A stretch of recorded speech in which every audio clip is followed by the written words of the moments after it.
Hi అండి, అందరికీ నమస్కారం. Welcome to శ్రీమాల kitchen. మీరు ఫస్ట్ టైం చూస్తున్నట్లయితే నా ఛానల్ని సబ్స్క్రైబ్ చేసుకోండి, బెల్ ఐకాన్ నొక్కండి. మీరు చికెన్ ఫ్రై పీస్ బిర్యానీ ఇలా చేశారంటే రెస్టారెంట్కి వెళ్ళనవసరమే లేదు. మన ఇంట్లోనే ఈజీగా ఇలా చేసుకొని తిన్నారంటే మళ్ళీ మళ్ళీ చేసుకొని తినాలనిపిస్తుంది. అంత బాగుంటుంది టేస్ట్. అది ఎలానో ఒకసారి చూద్దాం. దానికి ఒక అర కేజీ చికెన్ తీసుకొని శుభ్రంగా కడిగి పక్కన పెట్టుకున్నాను.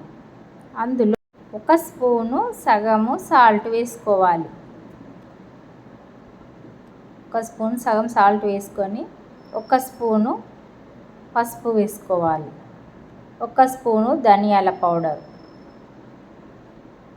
2 స్పూన్ల కారం,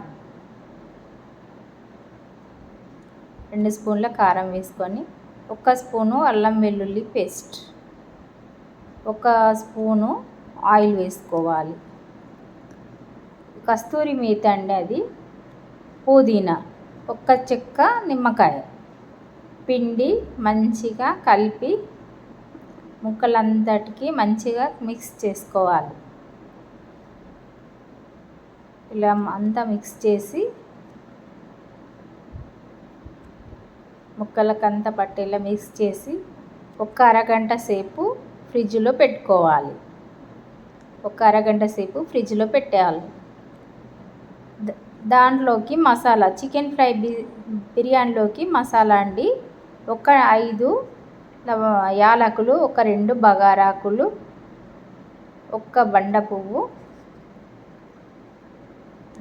ఒక 10 లవంగాలు, ఒక 2 చెక్కలు, ఒక 2 స్పూన్ల ధనియాలు వేసి, ఒక స్పూను మిరియాల పౌడర్, ఒక స్పూను జీలకర్ర, ఒక 10 కాజు ఇలా పౌడర్గా పట్టి పక్కన పెట్టాలి. స్మూత్గా పౌడర్గా పట్టుకోవాలండి. ఇలా పట్టి పక్కన పెట్టుకోవాలి. నేను 1 గ్లాస్ సగము రైస్ వేస్తున్నా, బాస్మతి రైస్ 1 గ్లాస్ సగం. వాటర్ పోసి శుభ్రంగా కడిగి పక్కన పెట్టుకోవాలి. ఒక కడాయి పెట్టుకొని 2 స్పూన్ల ఆయిల్ వేసుకొని ముందుగా కట్ చేసుకున్న ఒక 3 పచ్చిమిర్చి వేసి కొంచెం వేగనివ్వాలి. కొంచెం వేగితే సరిపోతుంది, ఒక సెకండ్ పాటు.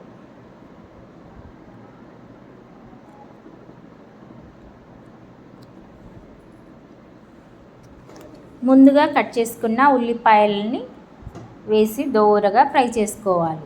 ఒక 3 ఉల్లిపాయలండి, పెద్ద సైజు కట్ చేసి పక్కన పెట్టుకున్నాను.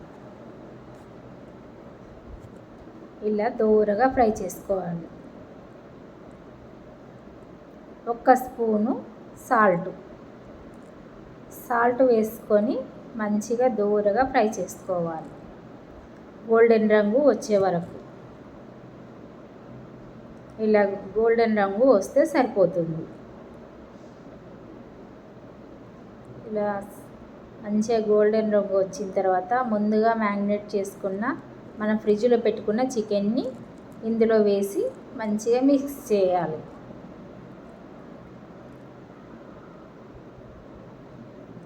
కొన్ని అండి, 2 స్పూన్ల వాటర్ వేసుకోవాలి. మరి అడుగు పట్టేస్తుంది, వాటర్ ఏం లేదు కదా. 2 స్పూన్ల వాటర్ వేసి మంచి సిమ్లో ఉడకనివ్వాలి. మధ్య మధ్యలో కలుపుతూ మంచిగా ఉడకనివ్వాలి స్మూత్గా. చికెన్ అనేది స్మూత్గా అవ్వాలండి. ఉడికి ముందుగా కట్ చేసుకున్న కొత్తిమీర ఆకు, మనం పట్టి పెట్టుకున్న మసాలా, ఇది కొంచెం రైస్లోకి అండి, కొంచెం కర్రీలోకి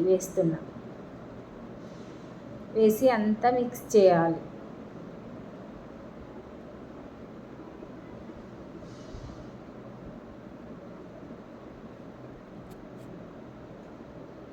మూత పెట్టి సిమ్లో ఒక 10 నిమిషాలు ఉడకనివ్వాలి. చూడండి, వాటర్ వచ్చి మంచిగా మగ్గింది చికెన్ అనేది. సిమ్లో పెట్టి ఉడికించడం వల్ల చికెన్ అనేది సాఫ్ట్గా ఉడుకుతుందండి. చాలా వరకు ఉడికిపోయిందండి చికెన్ పక్కన పెట్టుకుందాము. రైస్ రెడీ చేసుకుందాం. 1 స్పూను నెయ్యి వేసుకొని 2 స్పూన్ల ఆయిల్ వేసుకోవాలి. 2 స్పూన్ల ఆయిల్ వేసి కొంచెం పుదీనాకు, ఒక 2 పచ్చిమిర్చి, 1 స్పూను సాజీరా, 2 బగారాకులు,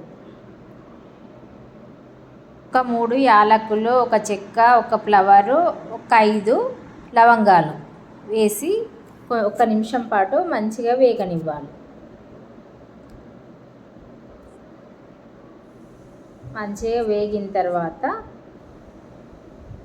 2 గ్లాసుల సగం వాటర్ వేసుకోవాలి. మనం 1 సగం రైస్ పోసినాం కాబట్టి 2 సగము వాటర్ పోసుకుంటే సరిపోతుంది. 1 స్పూను సాల్ట్, ముందుగా మనం పౌడర్ పట్టుకున్న పౌడర్ 1 స్పూన్ వేసుకున్నానండి. ఎక్కువ మసాలాలు ఏమవద్దు అని. నానిన బియ్యాన్ని ఇందులో వేసి ఎక్కువ కలపొద్దండి, విరిగిపోతుంది రైస్ అనేది. మెల్లిగా కలిపి ఉడకనివ్వాలి. రైస్ ఎక్కువ కలపడం వల్ల విరిగిపోతుంది.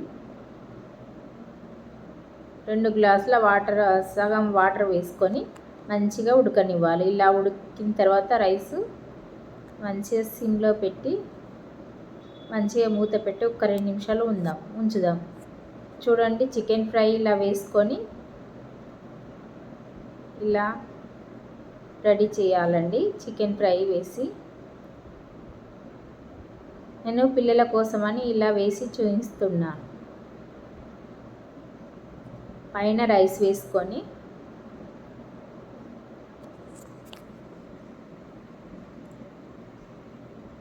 పైన రైస్ అంతా వేసి మంచిగా ఇలా ఒత్తాలండి. మంచిగా మీరు ఇలా ఓసారి చేసి చూపించండి పిల్లలకు. మళ్ళీ మళ్ళీ ఇదే కావాలని తింటారు అడిగి చేయించుకొని. మనం బయట తిన్నది ఏం బాగుండదండి. మనం ఇంట్లోనే ఇలా చేసుకొని తిన్నామంటే రుచి ఎంతో బాగుంటుందండి. చాలా టేస్ట్గా ఉంటుంది. మీరు ఒకసారి ఇలా ట్రై చేసి చూడండి ఎంత బాగా వచ్చిందో. నాకు కామెంట్ సెక్షన్లో కామెంట్ చేయండి, లైక్ చేయండి, షేర్ చేయండి, సబ్స్క్రైబ్ చేసుకోండి, బెల్ ఐకాన్ నొక్కండి, మీ ఫ్రెండ్స్కు షేర్ చేయండి. Thank you.